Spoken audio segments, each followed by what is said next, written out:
Perkenalkan, nama saya Theodorus Alfiano Wajah dengan NIM 431250220 dari program studi Ilmu Komunikasi semester 2. Di sini saya akan menjelaskan sedikit tentang materi komunikasi kelompok.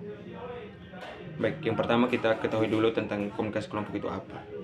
Komunikasi kelompok adalah proses penyampaian dan pertukaran pesan antara 3 orang atau lebih yang memiliki tujuan bersama. Komunikasi kelompok ini penting karena hampir semua aktivitas seperti belajar, bekerja, dan berorganisasi dilakukan dalam komunikasi kelompok.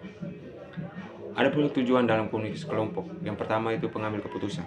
Contohnya, kelompok menentukan topik presentasi terbaik. Yang kedua itu pemecahan masalah. Contohnya, mencari solusi saat tugas tidak selesai tepat waktu. Yang ketiga itu berbagi informasi. Contohnya, anggota berbagi materi yang sudah dipelajari. Yang keempat itu membangun hubungan sosial, contohnya mempererat kerjasama dan kekompakan tim.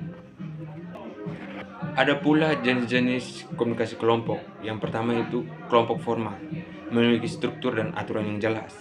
Contohnya kelompok belajar di kelas dengan ketua dan sekretarisnya. Yang kedua itu kelompok informal, terbangun secara alami. Contohnya kelompok teman yang belajar bersama tanpa aturan resmi. Yang berikutnya itu struktur dalam komunikasi kelompok. Yang pertama itu peran. Ada pemimpin, anggota aktif, dan anggota pasif. Contohnya ketua mengatur diskusi, anggota memberi ide. Yang kedua itu norma, aturan tidak tertulis. Contohnya tidak memotong pembicaraan. Yang ketiga itu jaringan komunikasi, cara informasi mengalir. Contohnya roda, seperti roda, semua lewat ketua, lalu semua anggota setara.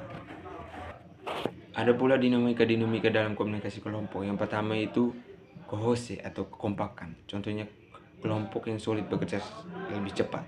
Yang kedua itu konflik, perbedaan pendapat bisa muncul. Contohnya beda ide saat menentukan tema.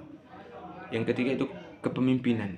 Pemimpin mengarahkan kelompok. Contohnya ketua membagi tugas. Yang berikut itu group team, yaitu anggota takut berbeda pendapat. Contohnya semua setuju pada ada ide lebih baik.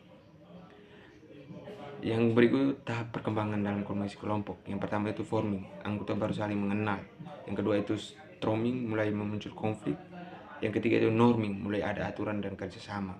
Yang keempat itu performing, kelompok bekerja aktif. Contohnya saat awal tugas kelompok biasa masih canggung atau forming, lalu beda pendapat atau storming, sampai akhirnya kompak atau performing.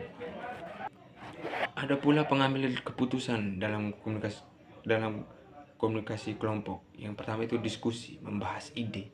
Yang kedua itu voting, memiliki surat terbanyak. Yang keempat itu musyawarah, mencapai kesepakatan bersama. Contohnya memilih judul presentasi dengan voting. Yang berikut itu keterampilan dan etika dalam komunikasi kelompok.